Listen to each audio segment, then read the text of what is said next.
Well, guys, I want to honor your time, so we're going to hop in. Last month, we talked about showing and telling as leaders, and I kind of suggested, every day we have these two tools at our disposal that we're using. We are modeling something for our team, and we're saying stuff to them.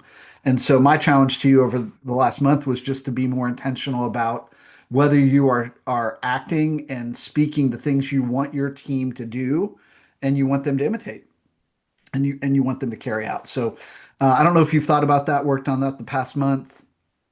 Uh, Different topic for today, and as always, I already have some notes for you there in your Abridged Leadership portal. You can grab at your leisure.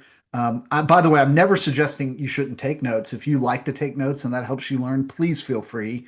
But I do want you to know if I go fast or I miss something, you don't get a wording down, chances are it's already in the notes for you.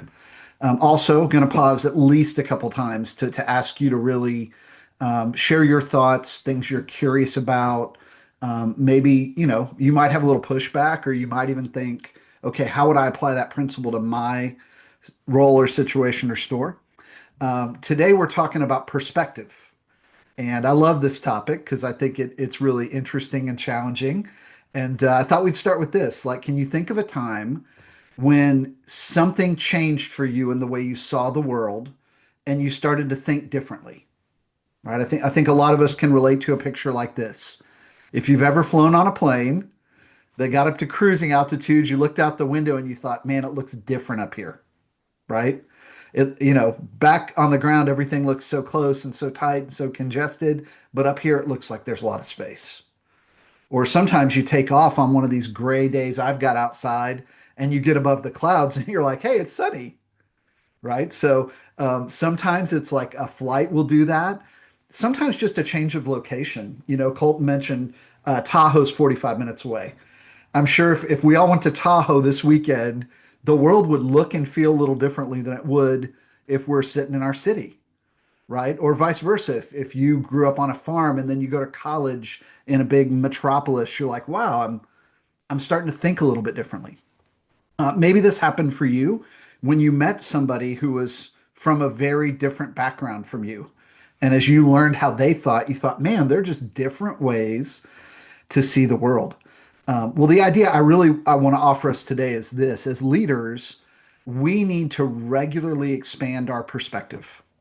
We don't just need to take advantage of those moments when it happens to us, but we should be actively looking for opportunities to say, man, how could I think about this differently? How could I see my role differently, my team differently, the business differently? Now, why would you want to do that? Why am I kind of energized about this idea of different perspectives? Well, first, it's just acknowledging that no matter how accurate our view is, it's probably incomplete because our point of view is just one of many, right? You may see the world very accurately from your seat, but you've only got two eyes and one backside sitting in a seat, right? There are many other people who see the world differently than we do. I don't know if you've ever heard of that old kind of parable of the blind men and the elephant. Like the parable goes, like there's a group of blind men that stumble upon an elephant, and they each end up kind of touching different parts of it. One grabs the tail and says, I think this is a rope. And another gets a hold of a tusk and the point, and they say, I think I've got a spear. Another one leans up against the side and says, I'm running up against a wall. And one somehow gets to the ear and says, I think I found a fan. And in a sense, they're all right about what they think they see and touch and feel. They don't see anything, they're blind, but they only have a part of the picture, right? So not only is our point of view just one of many, but the things that shape our perspective, like how long we've been in a business or in a role or in a store, what we grew up in, like our era is just one of many. So I grew up when pre-internet, when I was in school. Internet came out after I got out of college. Believe it or not, I'm totally that old. And for most of my academic career, if you wanted information, there were two options. You had to know somebody who knew what you wanted to know, or you had to find a book. And in middle school and high school, especially, I remember being given these reports to do, and sometimes you could even pick your topic. You'd be in science and they'd say, hey, you can pick, any animal to do a report on. And you would run for the encyclopedias in the library. You guys are all young. So encyclopedias were a set of books, and each one was a different letter. And in that letter, if you want to do a report on snakes, you had to hope you beat somebody to the volume S. If they got S before you did, you were going to have to find a book on snakes to do your report. And that's very different today, right? I grew up in an era where the only way to really see a movie was to go to the theater.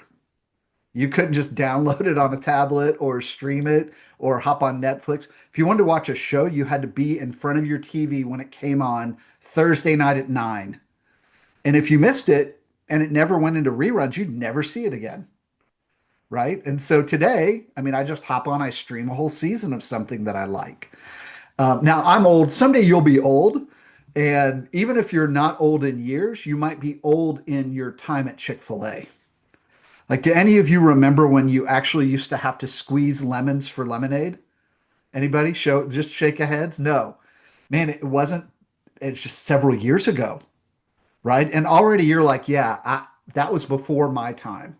But if you have folks who've been in your business for 10 years, they can tell you about, man, we used to cut all these lemons or we'd have to squeeze all the, now you just pour it out of a jug. Different perspective. It wasn't that long ago that Chick-fil-A didn't have an app or driver-led delivery or curbside service or third-party carryout, right? And so there's going to come a point not too far down the road where somebody's going to look at you and be like, hey, didn't you work here before we had robots making fries? And you'd be like, yeah, that used to be a role and we used to pay somebody to make fries. Now we have this robot that makes fries. You'd be like, man, you've been here a long time, right? So our era is one of many. And then sometimes our perspective is just inaccurate. And the idea here is that if we don't challenge our perspective and ask ourselves how to think about things differently, or if there could be other points of view, sometimes we fool ourselves. I don't know if you've ever seen like these forced perspective pictures where at first glance it looks like one thing. And then if you really look at it, you figure out, oh, it's something else. Like this bike looks like it's melting into the pavement, but in reality, it's leaning up against like a wall made of the same material that the driveway's made of. Or this poor kid, like, man, he had a bad day. Like he took a few arrows. Now he's just standing in front of a target. I travel a lot. If I ever saw this lady with her head detached from her body or bent all the way around, right, I would freak out, especially in like October Halloween season. No, it's just, it's two people laying on a bench. This is my favorite. Like you look at this lady from the wrong angle and you're like, she is one of one. There aren't many people with a zebra bottom. No, she's just sitting on a statue, right? I don't know if you've ever seen these like three-dimensional chalk arts. Like you could be riding your bike and you'd be like, "Oh no, I'm gonna fall into that hole." No, it's really just a drawing. This guy is not walking up a pole. Somebody's just turned the camera. He's laying on the sidewalk, right? So our instant like take on something is not always correct. I was listening to a podcast recently, and somebody told a story of being in Miami and coming across this Lamborghini where there was a guy on the front of it and somebody was taking pictures of him. And they paused for a minute, the guy with the podcast, and he just watched. And after his picture was taken, another guy came in and leaned on the car. They took his picture. Then another guy came in and he was curious. So he said, hey, what are you guys doing? And they said, we rented this car and we're taking pictures for our dating profiles. Like we want it to look like we have a Lamborghini, right? And I did a little research. Like in different cities, there are people, this is their business. Like they will create these pictures that make it look like you've got a supercar or a yacht or a jet, right? And it's just not accurate. And truthfully, this happens every day in our restaurant. Like the front of the house might be spotless, but we don't want people to see the kitchen, right? They could walk in and assume like this is the cleanest Chick-fil-A in the world. And then they could walk in the back and see buns on the floor and trash overflowing. And like there's a reason Chick-fil-A does not have exhibition kitchens, right? Because we want to maintain, like we want to have great food safety scores, but we want to maintain this image like we're very clean, everything looks great, even when it really doesn't. And then finally, we need perspective shifts because sometimes we get stuck. And a word that starts with I that lined all that up for me is sometimes our perspective is inert. Like it just doesn't go anywhere. It doesn't work. Um, I, the idea here is that just having one perspective can leave you in a place where you don't know what to try next. You can't think of anything else. I don't know if you've ever messed with these kind of 3D puzzles, where it's you kind of like have to get a piece out of a piece or you solve it. And I'm notoriously bad at these kind of things. And what usually happens to me is I can think of two or three things to try that don't work, and then I can't think of anything else. And so if I don't cheat and Google the solution, I just get stuck, right? Maybe you feel like that, like there's something you're trying to figure out in your part of the business and you've tried everything you can think of and you just don't know what else to try. You need a different perspective. So, intentionally shifting our perspective can open up new ideas and possibilities. Or let me say it another way, choosing to see things differently can help you see different things. And sometimes seeing something different is exactly what we need. Now, how do we do that? Like we all see the world through our own eyes. We all have our own frame of experience, our own sense of what's right or makes sense to us. So, how do we see things from a different point of view?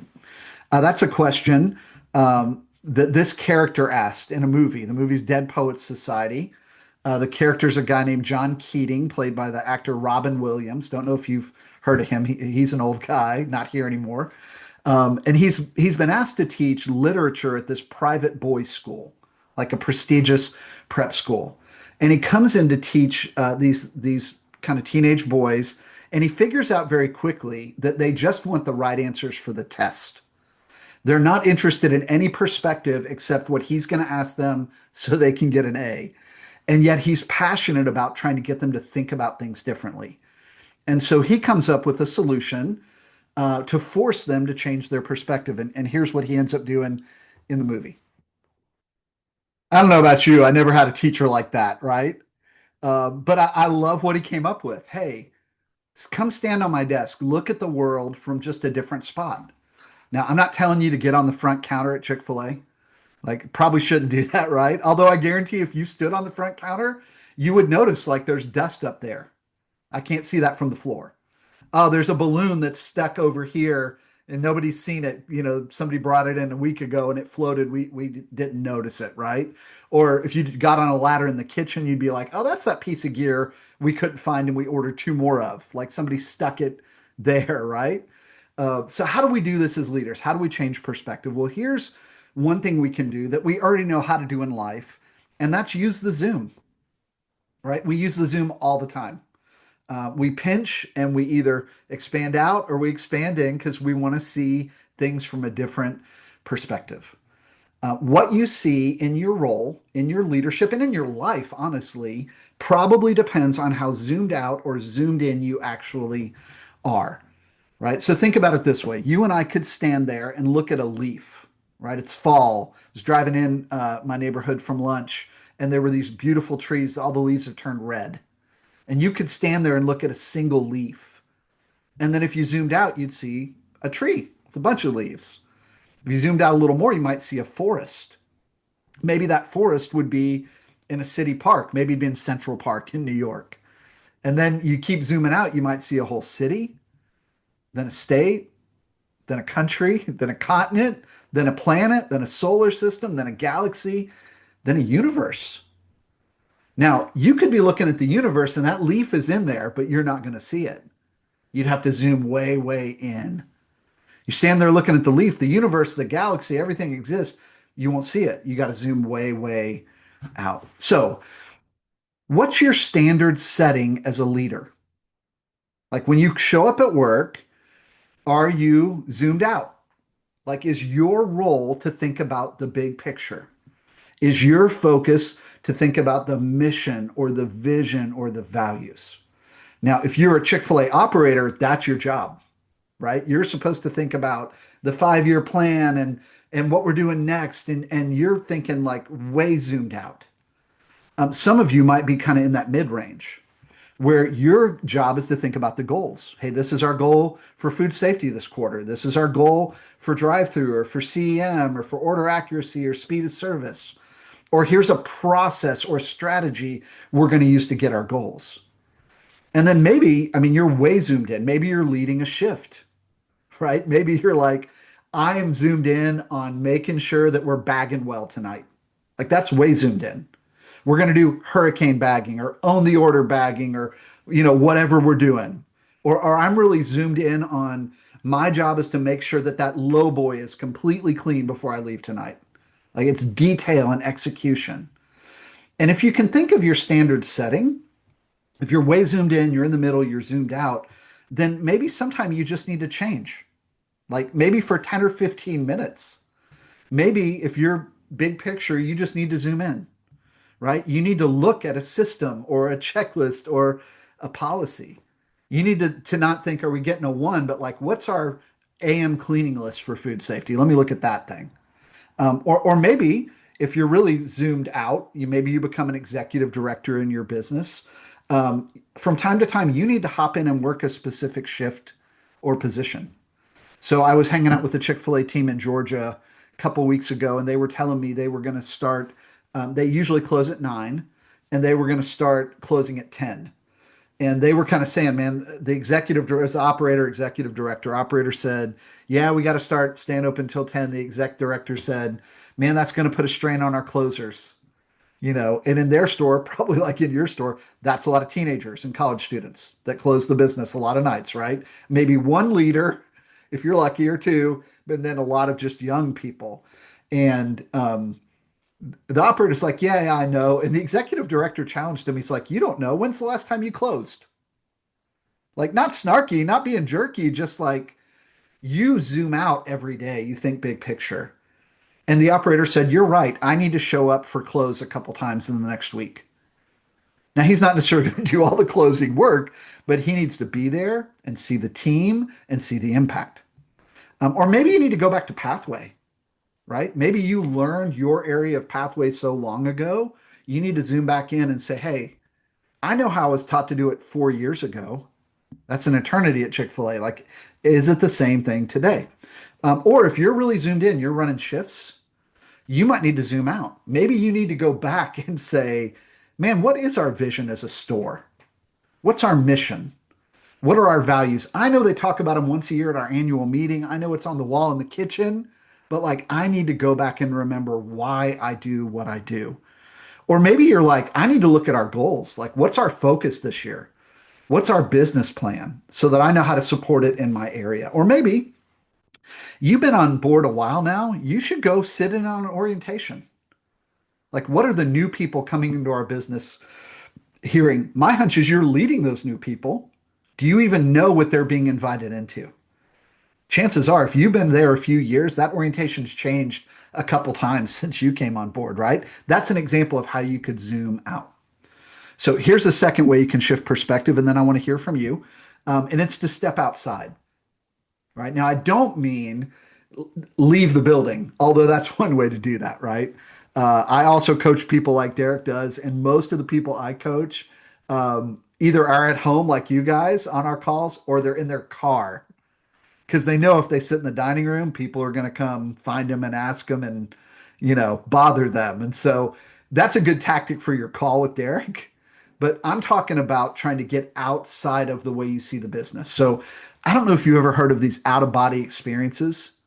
Like some people claim, usually people who maybe have died and come back, technically they were dead and then they were revived. Sometimes they'll say things like, I was outside of my body looking down. I could see myself, but I'm somehow outside. How could we do that for our leadership? How could we do that with the business that we serve in? So the truth is you lead from the inside. So who could help you see from the outside? Well, I would say one of the best groups of people that can help you see your business from the outside are the guests, right? They're the reason we have a business. What would it be like to think like them? To ask yourself, if I were a guest, what would I see, want, or experience? If I were a guest and I ran out of my drink, for me it's a I call it a split tea. It's a half and half tea, half sweet, half unsweet. And I came up to the side counter, what do I want to happen? Well, when a team member looks at me, I want them or somebody else to say, "Be right there. Let me get a refresh for you," right?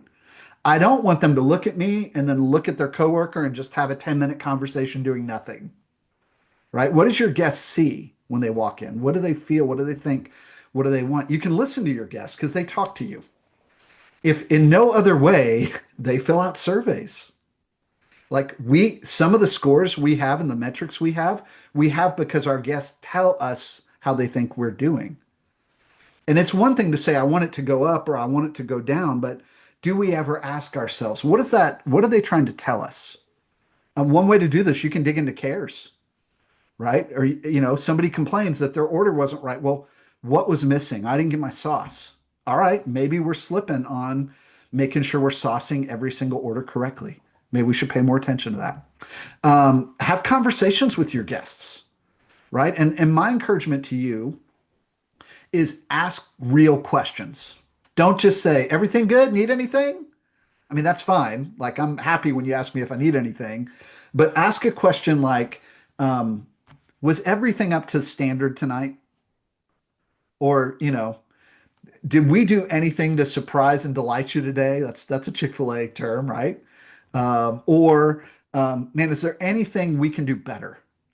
Now, I'm not a complainer. Like, if you bring me the wrong food, 90% of the time, I'm just going to eat it, probably because I like about anything. But if you said to me, hey, was everything perfect tonight? I'd be more likely to tell you, the fries were not very hot. And I'm not a guy who fills out surveys, right? So you're only going to figure out what I think if you ask me. And then go be a guest. Here's the truth. Any other business other than Chick-fil-A, you already are a guest. Anywhere you don't work, you go shop at your local grocery store. I don't know what you guys have in Cali. You're a guest. You go get your oil changed. You're a guest. You go to your local coffee shop or the movie theater or place where you love to buy your clothes. You're a guest, right? And it's just a chance to think, okay, when I walk in as a guest, what does a warm welcome sound like? Like, what would I want to hear? If I want help, how am I communicating that? Well, I'm trying to make eye contact with somebody, right? I want them to know, hey, I need some help over here. So just the times you're already a guest, just pay attention. Secondly, and you guys have an amazing one of these, is a coach, right? That's a coach's job. A coach helps you see things from a helpful distance. Now, Derek actually is a really good golfer. I am not a good golfer at all. So we're very different in that way. I have friends who golf and take lessons. And when I ask them how the lessons go, they say, well, it's usually something like this. My coach tells me to do something, and then I try, and I think I'm doing what they tell me, but I can't see myself. I can't see my backswing. I can't see my follow through. I can't see my weight distribution. And they'll either be like, yep, that's right, or nope. But they're like, I always think I'm doing it, but they can see me from 8 or 10 feet away and they can see things differently than I can. They have an outside perspective, right? So here's the cool thing about being a coach. Derek and I both love it for this reason. We are so for you. Like, man, we're really fortunate to work with amazing leaders like you, but we're not in it daily with you. We're on your side, we're on your team, we want the best for you, and yet we don't have the daily drama or emotions or stress that you do. So you come to us frustrated and we can listen, and then we have just enough distance to say, yeah, you probably ought to be frustrated by that. Or, hey, man, it just sounds like a bad day. You probably ought to just show up tomorrow and see if it's different, right? Okay, there. I've talked a lot. I need a drink. So let's hear from you, either about just the idea of changing perspective, the limitations of your own perspective, or even these like ideas of zooming out or getting an outside perspective. What speaks to what you're dealing with in your leadership or business? What's helpful? What's confusing? What's challenging? What do y'all think? Yeah.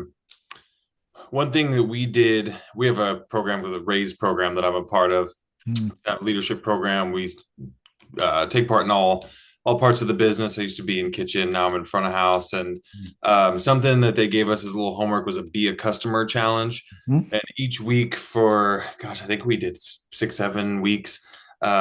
It's just you go through the drive-through one week, you come in, you dine in another, and then you do a mobile carry out, and you like really try to see the perspective of the customer. Mhm. And I think a lot of good came out of that because we have very confusing building. And so it's like you park out in the parking lot, our doors kind of facing the wrong way. And Mhm. so you kind of get this perspective of like this is what the customer deals with every day. Like and ways that we can make that easier for them. So I think it was a really cool thing that we did, putting ourselves in their shoes and like Mhm. how can we make their experience better, just a smoother experience through the drive-through or the mobile carry-out. Mhm. So that was a really cool way for us to just like change our perspective and see it from their view. I love that. That's a great idea, Colton. And I think you're naming something for us. And that's that, like, once you're in a certain spot long enough, you quit seeing it the same way. Once you know where the bathrooms are, you don't think about where the bathrooms are. Once you know what door is the entry, you don't worry about it. But the first time or the second time you walk in a new place. So I think that's super important, man. Or sometimes we've got a system, like we've got a drive-through play we're running that makes perfect sense to us. But suddenly when we're in the car, we're like, oh, there's a gap here I didn't see. Like we're missing a step, or we thought we had this figured out, but when it doesn't work just like we built it for, it kind of falls apart. Right. So I love that. That's so good. How about you, Alexis or Adonis? What are your thoughts about shifting perspective and maybe some of the suggestions I've given you? Yeah, so something recently we did in our kitchen. We have like our AHA system and it clocks in and clocks out our Kanbans, right? So we have a printer on top of our KPS screen that blocks our camera sometimes. And as leaders, we're like, okay, this is going to result in our bad scans, more errors. It takes more time. So we move the printer to the other side, thinking that we're helping our team. Mhm. Um, and literally like a day went by and they're all coming up to us like, why'd you move the printer? Like, this is terrible, this sucks. And we're thinking like, oh, we thought we were being helpful. Mhm. So just being able to, like, when you think about it, like you're doing something for the team, but the team isn't happy with it, right? So it's just a different perspective because Mhm. you think you're helping, but in reality you're just not. So things like that. Dude, that's so true, Adonis, right? Like, and a part of that's we've got different information than they have. Yeah.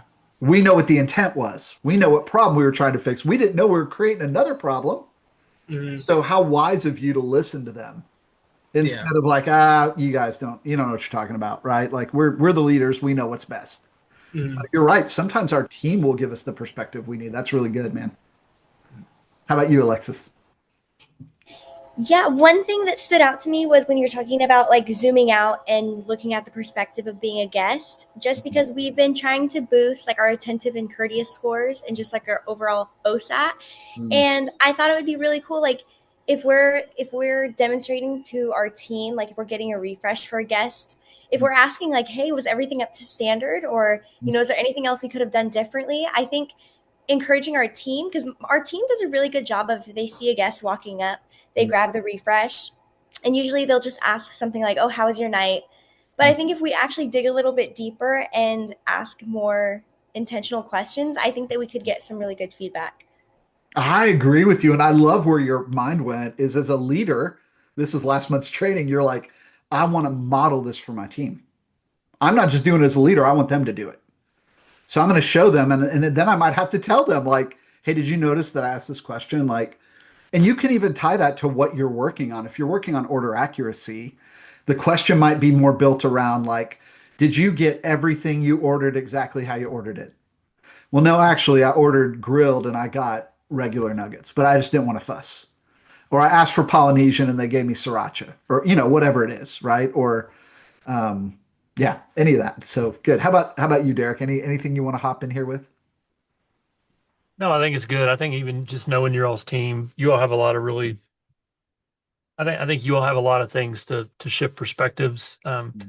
It's like I think just to reinforce, and Fred said this in some different ways, but just to reinforce, like it comes down to the humility to recognize that you need to shift perspectives to be the best version of yourself. You know, it's like by all of these things you're all talking about, it's like it gives you a different vantage point and it's you acknowledging like, hey, I'm not seeing the full picture. Mm-hmm. None of us ever see the full picture. Mhm. And so the humility and then also the intentionality where it's not going to happen. You're going to get pulled back into your default or your normal rhythms.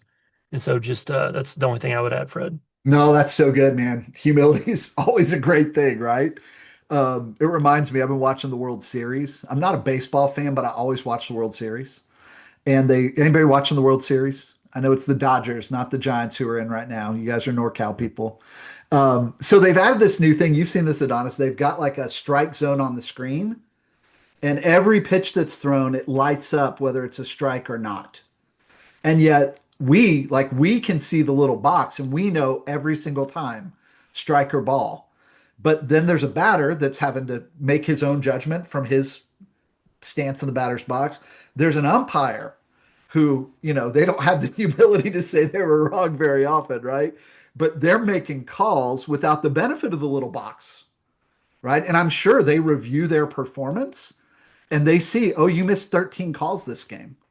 Like as a leader, we just need that kind of humility, right? Because there are other people, part of the humility is realizing I'm not always right. I don't always see the whole thing. I don't see it clearly. So when somebody says, hey, I think you might be off on this, like it's a great reminder from Derek that we just want to say, man, okay, tell me more. I want to hear. They may be wrong, but our humility expressed in curiosity can be really powerful. Even if we're just listening to them, again, is modeling, right, for the team or showing that care to the guests. Good stuff, guys. I love it. Let me give you a few more ways you can shift perspective. Another thing you can do is change the experience level that you're looking at something from, right? Because we see life differently based on our experience level. I think about it this way, like, you could take a cardboard box and you give that to somebody like me or Derek, and we're like, that's a good box. I might need that the next time I move. I'll break that box down. I'm going to shove it in my basement or my attic. You give a box to a 6-year-old, you just gave them like a pirate ship or a spaceship or a race car, right? Think about the way you viewed time differently when you had less experience in life. When you were in elementary school, didn't it feel like it took Christmas forever to get here or your birthday? Like right now, I mean, I don't know, 9 weeks out from Christmas. And I'm like, is it here again already? Like, it feels like we just did that. Like time is different, right? So, the concept here that we're talking about, and we've actually referred to a little bit already in the training, it's called habituation. And that basically means that we get used to things the more we experience them, right? So you got some nuisance birds. In my area, that's Canadian geese. They poop all over everything. It's green, disgusting poop. So in my neighborhood, people put out these plastic owls. In a field, you might put up like a scarecrow. And at first, when the birds aren't used to it, like it has a big impact. And then they get used to seeing it in the same spot, in the same place every day, and it doesn't have the impact anymore. Well, you show up 5 days a week in the same kitchen, the same drive-through, the same marketing role, the same catering role. And at first, man, it's exciting or it's a challenge. And then it gets to just be what you do. And maybe even then it's boring, right? So how can you vary your experience level? Well, one thing you can do is you can learn from people who are newer than you are. Now, you might see that and think, well, wait a minute. I thought our job was to teach the new people. Well, it is. But the beauty about learning is like you can learn from something from almost anybody, right? So what can we learn from the new people in our business? I'm going to call them the rookies, right? We can pay attention to the questions they ask because there are things you just know that they don't know. And if you hear the same question being asked over and over, it might be something to pay attention to. Maybe that's something we're not teaching or we're not training well. If we always get asked, how do you do this? Maybe we've missed a step in our training plan. What's cloudy to them? What's confusing, right? Because you already know what all these terms mean. You know what all the scores mean. You know the shorthand for everything. You know what a half-cut tee is. They don't know. Like whatever's cloudy to them is an opportunity for us to bring clarity. What gaps do they see? Because the truth is we all have gaps in our business. And at times we honestly just ignore them or we work around them or we cheat them, right? But they're trying to do it the right way every time. And they may see a gap that you're like, you know what? It's time to fix that. Because our new people even see it. We ignore it. We've been doing it the wrong way so long, we miss it. And this is my favorite. Like, what energy do they bring? Like sometimes they get excited when you get a peak rush, and you're like, yeah, another peak rush. But they're like, man, let's do it. Right? I'm on drinks. I'm going to see if I can keep up with drinks tonight for the drive-through rush for dinner. So who is new in your business? Like, are there one or two people that you're like, I need to just ask them what they're learning, how they're doing, like what they need help with, and listen. We can also learn, and we should learn from people who've seen more than we have, right? And I think the beautiful thing about Chick-fil-A, with the exception of like a few very tenured operators, there's almost always somebody who's seen more than you have, right? And in today's culture, all the kids would call these the unks, right? Am I right, Adonis? You're smiling, right? These are the unks. Now, the unks, it's funny. I'm a big college basketball fan here in Lexington. The University of Kentucky is here in Lexington, so I love their basketball team. I was listening to their team being interviewed. These guys are all like 18 to 22, and they're like, yeah, the 21-year-olds, they're the unks on the team, right? The truth is, you're the unks for a lot of people in your business, but who's got more experience than you? Here's the beautiful thing about talking to somebody who's been doing something longer than you. They know the rhythms. Like, you hit your first time when the college kids go back and you lose a lot of help in August, and kids go back to school and they change all their availability, and you're like, oh no, we're short staffed. And people who've been doing this a long time are like, happens every year. We get through it, right? Cycles, like not necessarily every July or every February or whatever, but like things that like, oh yeah, you know what happens? Leadership turns over on a certain cycle. Like, I work with a leadership team. They had 5 directors, and in the course of 3 weeks, 4 of them left. And 3 of them were related and moved out of the state, which, was a whole different thing that was weird to have happen. And the 4th one was going to like their dream to be a teacher. That was a great leave.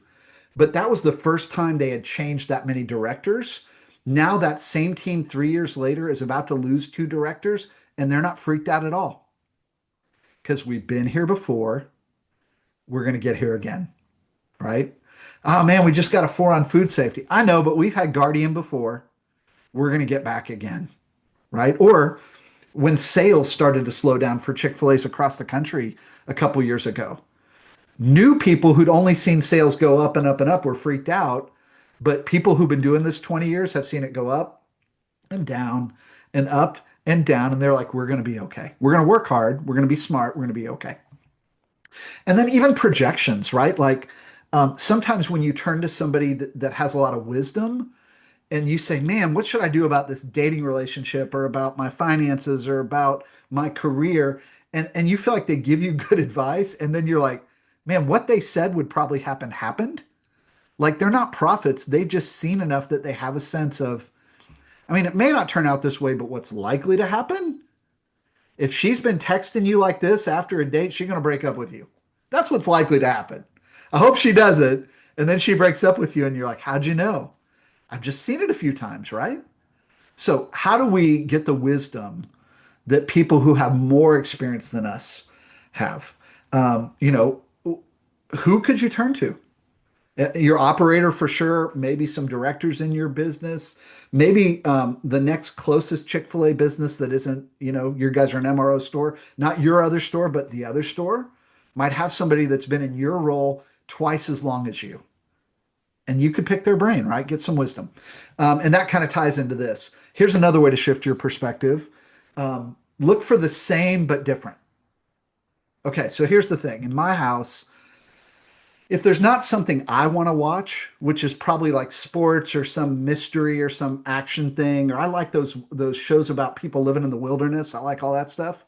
If my wife has the remote, we're probably going to watch a cooking show. Now, she doesn't like to cook. Like, we both like to eat. We're not watching the show to figure out recipes. Here's what she likes about it. You don't have to pay attention. There are no characters. There's no plot. Right? Most of the time, it's just a contest. So if you get up and go to the bathroom or take a phone call, you come back and you're like, who won that one? I wasn't even watching, right? Like we put these things on when we're on the computer, on the phone, on the iPad. Here's what I like about these. Usually these are competition shows. So the people who are cooking like have restaurants and cookbooks. They're pros and they make food usually under like weird ingredients or a time compressed time. And then they put it before judges who also are chefs and restaurant owners and cookbook authors. And they'll taste the food. And on most episodes, or often, here's what I hear. A chef will taste another chef's food and they're like, man, this is so good. I'm stealing this. I don't know how you got that much flavor in 30 minutes. It tastes like you've been making this soup for 8 hours. And they'll say, oh, I use this. I'm using that. Man, I don't know how you got that so crispy. Oh, I did this. I'm using that in my restaurant, right? So, who's practicing your same craft on a different stage, right? Who's doing what you do, just somewhere else, right? In your market, like I mentioned, maybe 2 stores over. Online, like there are Chick-fil-A Facebook groups of like Chick-fil-A marketers, Chick-fil-A talent, human resource people, Chick-fil-A training, kind of coordinators, right? You could hop in an online group. I don't know if you guys have ever gotten to make an excellence visit where your operator said, hey, we're going to go learn from another Chick-fil-A that's 2 hours away and has the best drive-through in the country because we want our drive-through to get better. We're going to go pick their brain because they're doing what we do in a different spot. Grand openings. Anybody ever gone on a grand opening? Anybody ever got to do that? If you ever get the chance, super cool opportunity. Usually, like they'll send leaders like you to go help open Chick-fil-A's. Most Chick-fil-A's, when they open, the whole team is new, right? Like often they haven't ever worked for a Chick-fil-A, most of them. And so part of it is you helping people get up to speed, but inevitably you'll be with corporate trainers, people from other restaurants, and you'll end up in a conversation and you go, hey, how do you guys handle this? Oh, here's how we do it in our business. Here's what we teach at corporate. And you'll come back with like, guys, I have fresh ideas and perspective. And then finally, ask Derek for introductions. If you're like, man, I've got this project to create this system and I don't know where to start, say, hey, Derek, I'm supposed to build this system. Do you work with anybody who already has something like that? Because chances are we do, right? We know people who rock catering and crush drive-throughs and have great food safety and have great training programs and plans. And my experience is most Chick-fil-A people are generous and they're willing to share their work with you. And not that you don't have to do any work after that, but you're like, okay, I've probably got 80% of what I need now and I can add to it or make it ours, right? Or make it fit our setting. One more. Here's the last one I've got for you. At times, you might just need to step away to see things more clearly. Here's what I've learned. And again, I'm old, right? So I'm just giving you the old cranky guy wisdom, the unk wisdom here. Often I'm trying to figure something out or solve a problem with work. I'm trying to figure out a training or a good example of something, or I'm trying to help somebody I'm coaching with a problem. And I'm sitting at my desk and it doesn't come. And then I shift gears and I get up and I go mow the grass. Or I take a walk. And I stop actively thinking and I just shift my attention. And my brain kind of keeps processing under the surface. And while I'm making a pass, it's like, there's my idea. There's the solution. There's the thing they've been trying to figure out. And anybody ever had that kind of thing happen? Like you're taking a shower and you're like, oh, I kind of know how to fix that problem in the kitchen. You weren't thinking about it. It just came to you, right? So how do you step away and shift gears to get a break and let your brain work? Let me give you some ideas. One thing you could do if it works in your business is you could do some cross-working. If you're normally always in the kitchen, go work up front. If you're normally always up front, go work in the kitchen, right? Or take on a new project. If you're like a people person in your business, build a system. Or if you're always thinking about like customer satisfaction, tackle food, tackle food cost, right? Do something that stretches you and pulls differently. You're always like running shifts, train somebody, right? Just do something different than you normally do. Shift your schedule, right? If you always open, take a mid or a close. If your day off is always Friday, or that's not going to be Friday, always Thursday or Wednesday, be like, hey, sometime in the next month, can you just flop my days off? Like, I just want to be here on a different day or at a different time. Take your days off, right? Here's what I know about most Chick-fil-A leaders. You guys really care. And most of the great leaders I work with end up getting in this trap where they think they can't be gone because nobody else is going to care like they care. And nobody else is going to take care of the team the way they take care of the team. Nobody else is going to do accountability the way they do accountability. And so they don't take days off. And even if they do, they're still checking the cameras or they're looking at the scores, right? They're not really just enjoying themselves on a day off, or they certainly don't take vacations, right? So I was working with this executive director, kind of the right-hand person of the operator. And like, she was famous for this. She's like, hey, good news, I'm taking a vacation. I'm like, yes. Like, what are you doing? She's like, I'm flying across the country for 3 days. I'm really going to take a big break. I was like, you're what? Like 3? Yeah, I can't be gone that long. I'm like, her name was Bree. I'm like, Bree, I promise you, unless there's a fire in the kitchen, the restaurant will still be there when you get back. And chances are you're going to come back and they're going to be like, hey, with you gone, so-and-so stepped up. So-and-so took on more responsibility. So-and-so like stepped into your shoes for 3 days. And so I remember it took her about 3 months to kind of figure out, like, I can take a week off and like the business isn't going to suffer. Right. And then the last thing I would say is keep doing what you're doing. Like, keep learning, keep investing in your own development. And I'll tell you, I think this is true even if you're not like listening to a podcast or reading books about Chick-fil-A or about food safety or about HR or about whatever you do in the business. The fact that you keep listening and learning new things, even if it's about something else that's not about your work or leadership, the more things you learn, the more it activates your brain to see different perspectives. Like, I mentioned a podcast I listened to today in this training. It wasn't a podcast about leadership. It was a Joe Rogan podcast with Matthew McConaughey was the guy walking down Miami Beach. But man, what a great example of like, oh, sometimes perspective is skewed, right?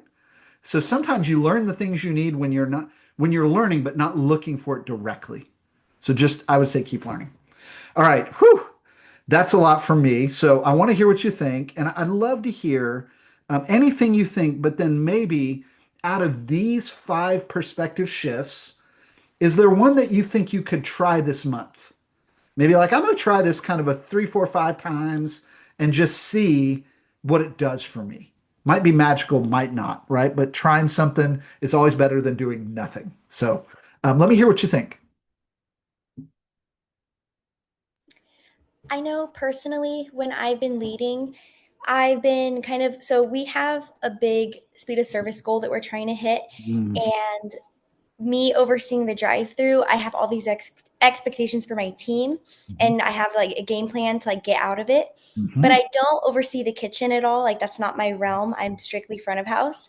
And so I've been working a lot with the back of house leads to try to like problem solve and work together. But I think that it would be a really good idea to like see their perspective. So I think that the next time that we're like in red, getting out of it, trying to get out of the holds, I think like me going back there and like seeing what they're doing and like asking questions, I think that might be cool, because then I could relay that back to my team. So if we're like, hey, what are we waiting on? Or what, if we're asking all these questions, I can give some answer and say like, okay, this is what I saw. I love that, Alexis. I think it's incredibly, like, I once had a leader who worked like kind of split front and back of house. And I'm like, you should write a list, like 5 things people in the kitchen wish the front of house team knew. And 5 things people work in the front wish the back of house knew, right? Like, yes. He's like, yeah, the back of the house wish the front of the house knew we have to tempt food. Like, we have to tempt this food to give it to you for food safety. Like, I know you see that they're there, but we can't give you the nuggets yet, right? Like, I love that. The one encouragement I give you is you might, before you randomly do that, maybe have a conversation with the kitchen leads when you're not in the red. Like, hey, we got this big goal. I know we can't serve anything you don't cook, right? Like, we can't give it to them till you make it. So, what would be the most helpful question for me to ask? Or how could I come back and get information in a way that doesn't add stress to the team? Because your heart isn't to add stress to the team by saying, what are we holding on? Or, Yeah. so even to say to them, like, I want to learn, like, help me understand because I want to help the front of house understand you better. Is that helpful? Yes. That's good. I love where your brain went with that. That's really good. Thank you. Derek told me you were sharp.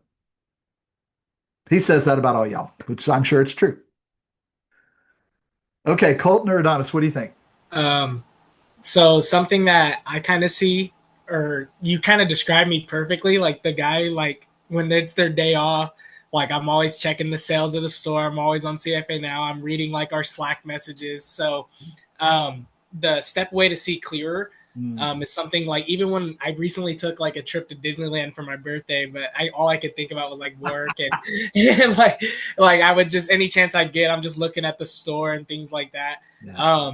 So it's just like for me being able, and obviously when I came back, the store was fine. It was probably doing better, but Yeah. it's things like that that like really make me think differently about the restaurant. That like because I'm a control freak. Like even when I'm not leading shifts, I have a really bad habit of like, hey, did you get this done to the other leads? So it's kind of like it's something that I struggle with, kind of, but definitely something that I'm working on as well. So. Dude, I love that, Adonis. And what you just said is like, Fred, I really, really, really care. Right. And so what my heart for you would be is I want you to be able to care as long as you want to do this. And so don't burn yourself out. Yeah. When you're at Disney, be at Disney. Yeah. Right?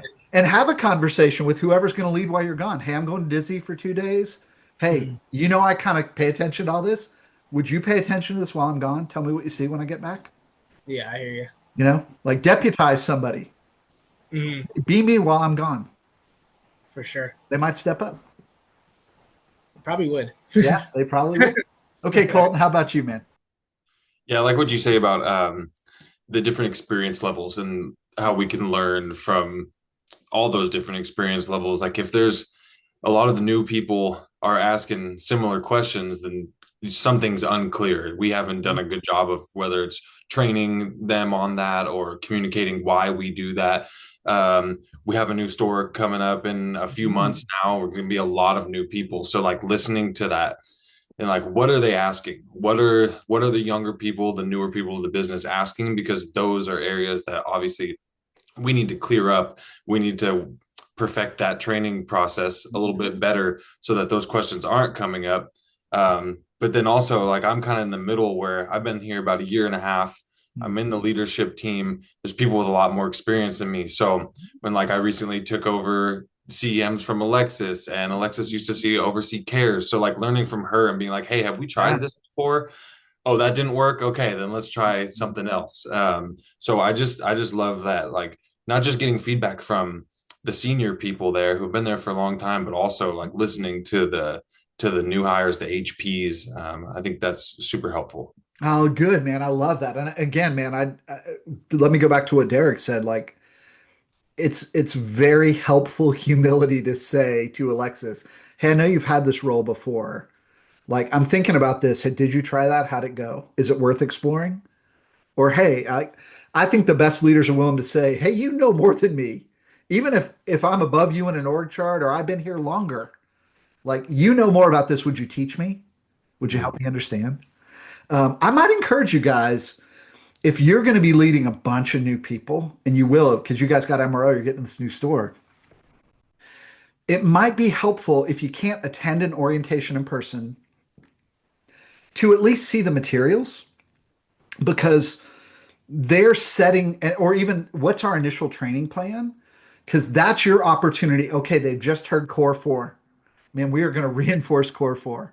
Or maybe you guys have a real specific value that you lean into real heavily in your business, and that gets laid out in orientation. All right, we do it without thinking, but we're going to be talking about it and casting vision for it, right? So I think if you are connected to, okay, this is the on ramp for them. What messages were they given? That's fresh for them, Like you can really take advantage of, like they're thinking about this. Let's instill it in them while they're new, and then learn from them too. Does that make sense? Yeah. Okay, good. Good, good, good. Well, guys, thank you so much. I'm honored that you would carve out time on days off. And that just says to me again, like you're serious about your growth and development. And one of the reasons I love doing what I do is because the things we talk about, they'll help you at Chick-fil-A, but they'll help you in a family, in a marriage. If you hit a point that you go start your own business or you become a volunteer leader in a nonprofit, most of the things we're talking about work in leadership in general. So thank you for investing your time. I'm really grateful.